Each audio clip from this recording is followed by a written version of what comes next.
Hi, I'm Frank, and you're listening to the first episode of Frankly Speaking. I'm going to share my personal journey on how I was able to retire at 30 years old. I hope you'll enjoy my story and learn something along the way. Let's start at the beginning. I was born in China and then eventually immigrated over to the United States when I was 4 years old. My dad's family grew up extremely poor. My grandfather didn't even know how to read. He was a literal peasant. My dad was able to bring his family out of poverty by studying extremely hard. He studied so much that he was able to recite books cover to cover, word for word. All that studying eventually paid off. He obtained a full scholarship to a PhD program in the United States. I stayed in China until I was 4 years old, though. My parents didn't have the financial means to bring their kid along with them. So, how did I get the name Frank? When I first came over to the States, I could not speak any English, so I wasn't really able to play with the other little kids. All I did every day was watch a ton of TV. My favorite show was called Franklin the Turtle. When my parents asked me, "What do you want your English name to be?" I responded with Frank, because I wanted to be like that turtle. I was your pretty typical high achieving Asian kid. My parents would reward me with $5 for every A, but would actually take away money for every B. This worked out in my favor because I only got one B all the way up until junior year of high school. I didn't have a whole lot of guidance from my parents growing up. They were mostly busy just trying to keep us alive. Eventually, I got a bunch of offers from various schools, and I had a tough decision to make. Do I go to a local state school which offered me a full scholarship, or do I take out loans and go to a more prestigious school? I eventually settled on going to my local state school. I didn't want to be burdened with loans, and I also didn't want to add any additional financial pressure on my parents. Like many kids, I really had no idea what I wanted to do or what I wanted to study. As a 17-year-old kid, the main thing I was worried about was playing video games. I loved playing games so much that I now have permanent nerve damage in my right hand. The school that offered me a full scholarship was known to have a decent engineering program. I saw that the school also had computer engineering, and I selected that as my major because I was so into computer games. I basically lucked into tech. Back then, it wasn't nearly as popular as it is today. I actually held a lot of regret by not choosing to go to the more prestigious school. It didn't matter in the long term, but I always thought, what if? Was my school pedigree holding me back from certain job opportunities? In all likelihood, it probably was, but not enough to matter. I tried really hard my first year of college. I was able to get a 4.0 GPA and also a couple leadership positions at various places in the school. Here's some advice from college. Don't get fat. I was an athlete in high school, which meant that I ate a lot. Once I got to college, I continued to eat the same amount, but basically stopped exercising. I ballooned up from 200 pounds all the way up to 270 pounds. It was really painful trying to lose all this weight. I got an internship at IBM during my sophomore year. I learned a lot during my time there and had a lot of fun. I was able to finish my project within a month, and they didn't really have any more work for me to do. So my daily schedule during my internship would be go to work, hit a button, and wait for all the automation to run, and then go play discus with my friends for the rest of the day.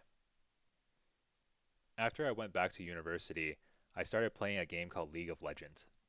This was a terrible decision. I was addicted to that game. I would play 8 to 10 hours every single day minimum. My grades suffered drastically. I was eventually forced to drop a couple of classes just because I was failing them and they were required to graduate. It got to the point where I was almost about to get kicked out of my dorm, and I was the president. Luckily for me, I did drop those classes before the deadline and I was able to retake them later. My course load was the pretty typical computer engineering track. I ended up taking psychology and economics for my electives just because I heard they were pretty easy. In psychology, I ended up getting an A minus because the teacher took attendance, and that counted towards your grade. I remember emailing my teacher at the end of the semester asking if she could bump up my grade. She did not end up raising my grade to an A. Junior year, I returned to IBM for a different internship. At this point, I recognized that my GPA is probably good enough to get a job, so I start slacking off. I try to maintain above a 3.0 GPA, but otherwise spend most of my time watching anime and playing video games. Back then, League of Legends still had the ELO rating system. I was around 1700. There was another intern at IBM who was semi-pro, and he was around 2100. I graduated college in 2013, and IBM gave me a return offer. For all my interviews as a software engineer, they took place in the College of Engineering. The atmosphere in the waiting rooms was heavy. Everyone was busy frantically studying their notes, trying to cram as much knowledge as possible before the interviews took place. I also happened to interview for a couple of consulting and sales roles, and this took place in the College of Business. It was crazy how different the atmosphere was. People were laughing with each other, everyone was joking around, no one was studying. There was actually a person who was going around and having drinks with people.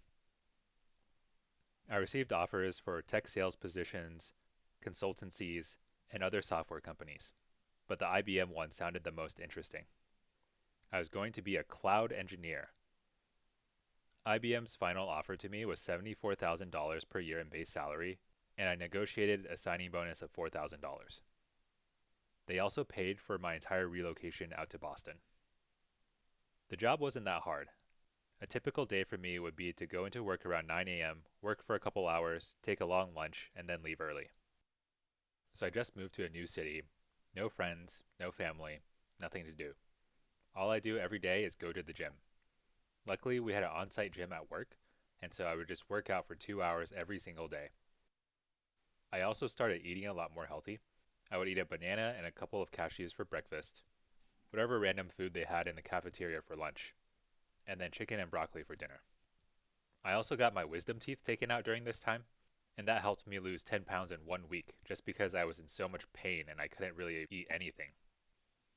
IBM was a great place to start my career, but it got boring pretty quickly. I'm doing well at work, my manager is giving me really good feedback.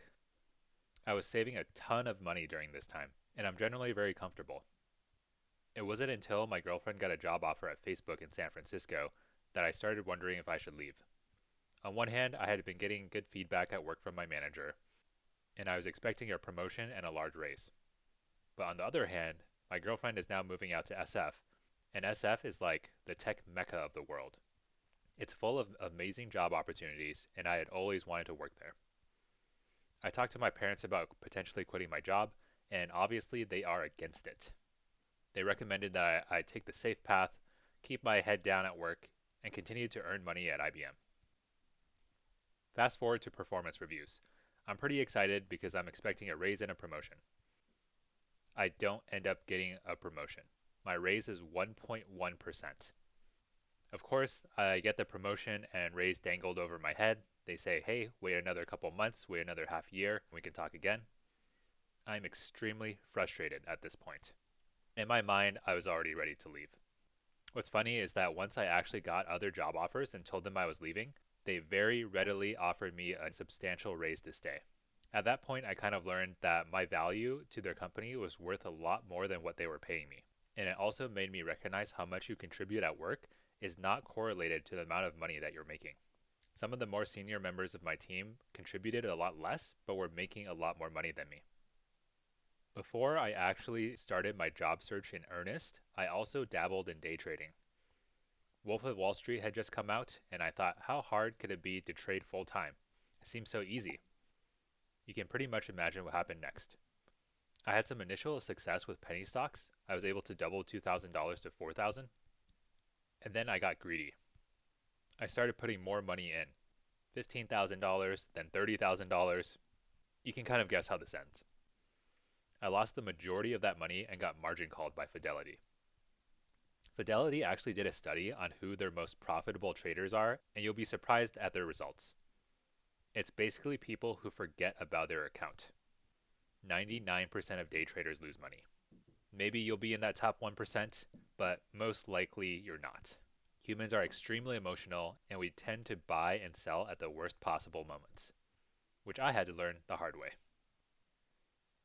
Because IBM was so large and process-laden, I wanted to go the exact opposite route and go to the tiniest startup I could find. Dwolla gave me an exploding offer. So that basically means they only gave me a couple days to accept. Back then, I didn't really realize that this was just a poor negotiation tactic. I thought that they would actually rescind my offer if I wanted an extension. They offered me $130,000 base salary and also some stock options. Eventually, those stock options would become worthless, but oh well. My girlfriend and I actually break up before I even moved to San Francisco. And I also had a lot of trouble just trying to find housing. Initially, I was going to move in with this guy who was renting out his extra room.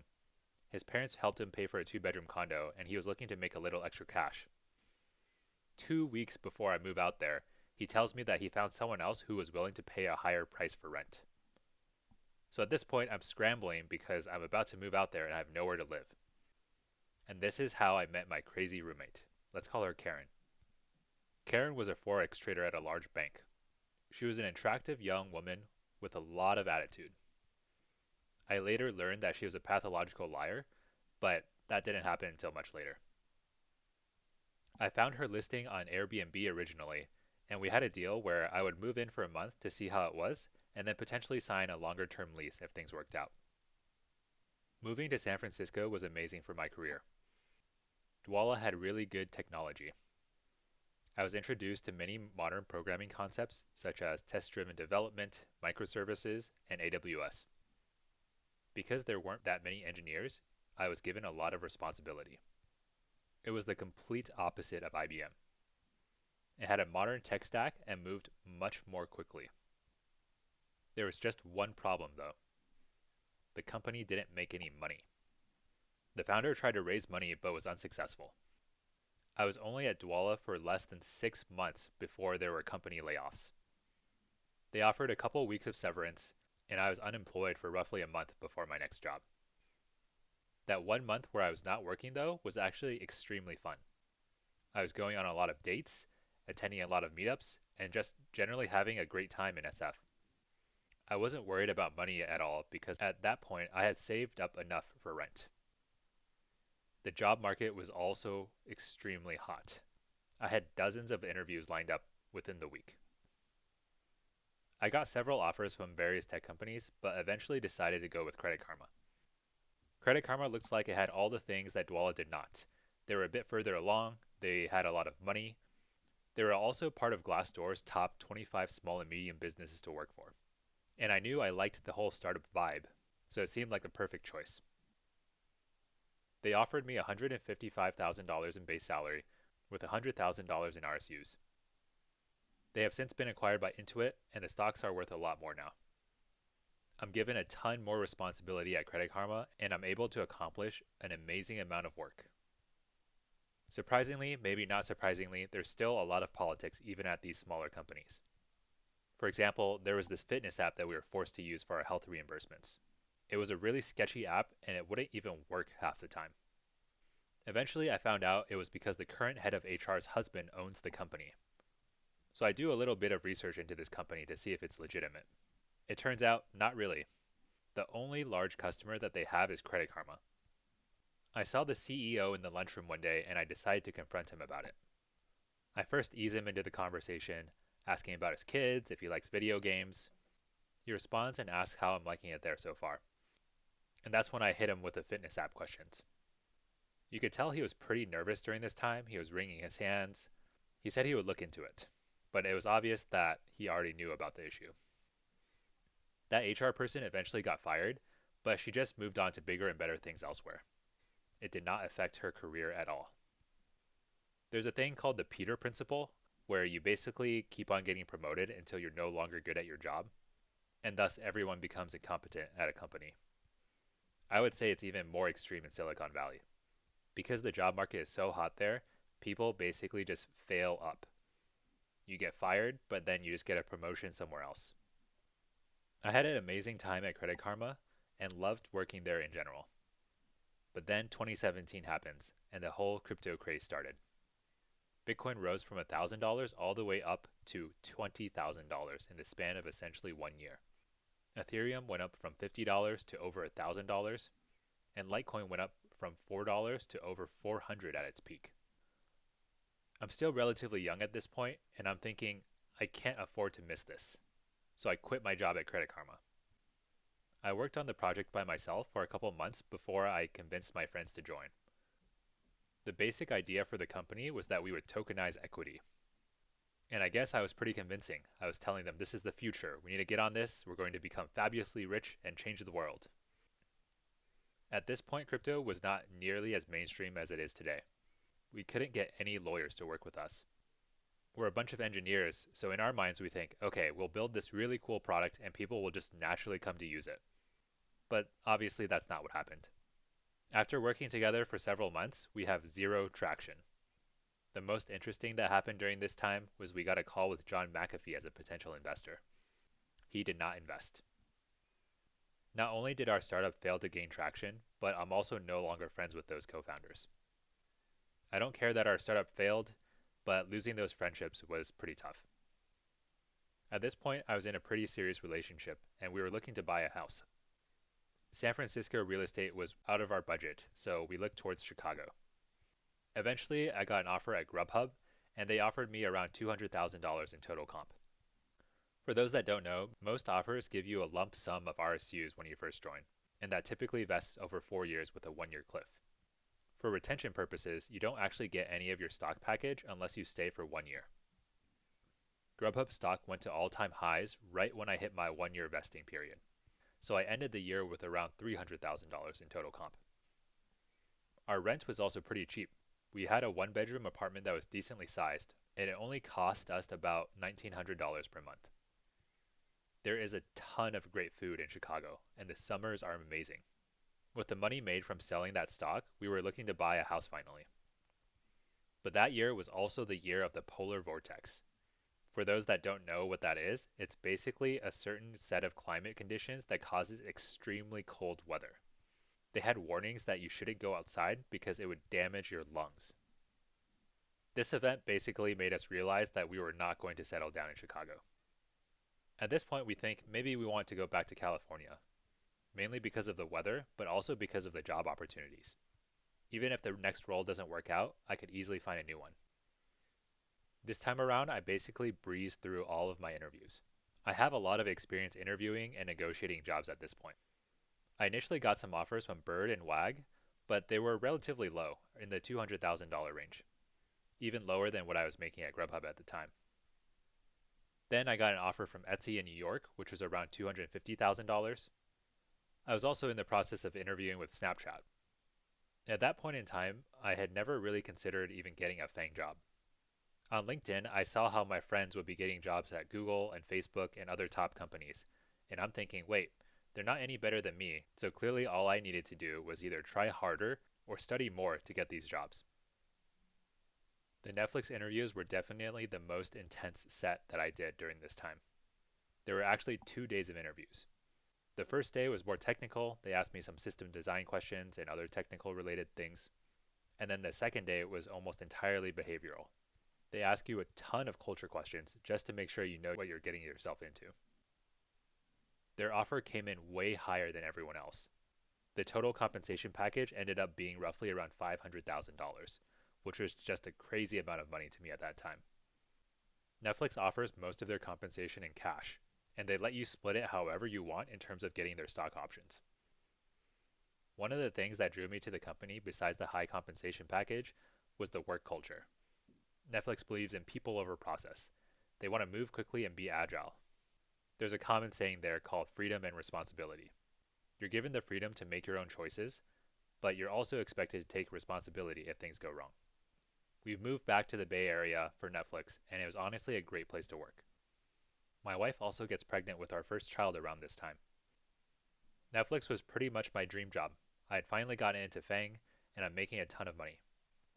We have our first child. Life definitely got more challenging. We were tired constantly. Between juggling work and raising a kid, we didn't have much time for much else. Things in general are looking good though. People at work say that I've changed for the better after having my kid. I've become a lot more patient. My wife and I are saving over 80% of our income in this point and investing all of it. And then we start looking to buy our first home in San Jose until COVID hits. Cities start to go into lockdown all around the world and the stock market crashes. We had plans to send our kid to daycare, but now no longer feel safe doing so. We tell our nanny that we think we're going to start taking care of the kid ourselves and basically transition to working from home full time. Our initial thought was that maybe this will only last a couple months, and by the time summer rolls around, it'll be gone. Our lease was actually ending around this time, and so we thought we might be able to move to Canada to get some help with childcare, with the plans to move back once COVID dies down. For the next year and a half, we saved and invested over 80% of our income into crypto, cannabis, shroom stocks, and various technology stocks. Near the beginning of 2021, we also welcomed our second child. Due to COVID and the lack of childcare options, I decided to take a full year of paternity leave to support my wife and family at home. Netflix used to have one of the most generous paternity leave offerings in the world. I say used to because they actually changed this policy during COVID. They offered up to 1 year paid of paternity leave. This meant getting your full salary. We were extremely fortunate to be in a position to continue to invest during this time period. It was probably the greatest wealth transfer of our lifetimes. If you take a look at a lot of these asset classes, housing, crypto, stocks, even collectible card games, everything is near all-time highs. I had always had a passing interest in the FIRE movement, but spending time with my kids made me consider it more seriously. FIRE stands for Financial Independence, Retire Early. $2 million was always the loose number I had in my mind for me to retire. At some point during paternity leave, our net worth explodes past $2 million, excluding the value of the residence that we live in. According to the 4% rule, we can spend roughly $80,000 per year and retire early. This works because on average, your investments should go up around 5 to 6% per year. Because you're only withdrawing 4% per year, your money should theoretically never run out. You can also withdraw 3% if you want it to be extra safe. It was an amazing experience to be on paternity leave. I got to experience all of my child's first moments, and even though it was extremely difficult and tiring to take care of them, it also brought me the most amount of joy I've ever experienced. My manager contacts me around 6 months into my planned leave. So for some context, the entire reporting chain from the VP up to my immediate manager basically leaves or gets fired during my time at Netflix. During my most recent pat leave, my director and immediate manager both leave. My new manager contacts me and informs me that the team is struggling and she needs me to come back ASAP. Obviously, I do not want to return early. I have 2 young infant kids, both of whom are not yet vaccinated. We had a death in the family just the previous year, and we are not willing to take any risks with our kids. I let my manager know that the only way I can come back early is if an infant vaccine is available. She does not take this well. She basically responds by threatening to fire me without severance if I do not return within the week. She works in conjunction with HR to try and retroactively change my paternity leave dates from 1 year to 6 months. The only way I even found out was because I got an automated email from the HR software that we use. I contacted our employee services team and asked about how my leave date was changed, and they confirmed it was my HR business partner who did it. My manager attempts to do some damage control via email. She claims to have no knowledge of why I'm trying to take 1 year of paternity leave, despite ample evidence that this was the plan all along. Emails, team meetings, my calendar auto response, Slack status, one-on-ones I had with my teammates. All of these things confirm my original leave date of 1 year. I was mostly in shock at the people I was dealing with. It was like I was negotiating with comic book villains. They were essentially trying to rewrite history and force me to come back to work instead of prioritizing my family during the worst pandemic of our lifetimes. Lawyers get involved. I report my manager and HR business partner to employee relations, which is an entirely new function at Netflix, and spend the next month extremely stressed out about the whole situation. Eventually, they gave me 2 options. 1 was to go back to work early, or 2, take 4 months of severance and we go our separate ways. I took the severance. If you asked me to choose between the health and safety of my family over a job, I would choose my family every single time. We were extremely lucky to be in a financial position that allowed us to do this. I've had a fairly successful technology career, but it was always just a job to me. I don't have any great passion for computer science. We had consistently saved and invested most of our money during our careers, and we were finally able to hit our FIRE number in 2021. I am now the happiest I've ever been. I can spend time with my kids, read books, watch anime, and generally do whatever I want. It's incredibly liberating to choose what I want to do each day and not be forced to endure corporate life. My wife started making TikToks in her free time and challenged me to beat her number of followers by the end of the year. I ended up surpassing her follower count within a couple of days. And that's actually how I got started. In about 1 month, I amassed roughly 400,000 followers. During my journey, I never really had a mentor type figure. I learned a lot of my lessons the hard way, but hopefully you don't have to. In the short term, I plan on continuing to make interesting content about tech, finance, general career advice, and everything else. So this concludes my first episode of Frankly Speaking. I hope you found it insightful, and I'll see you next time.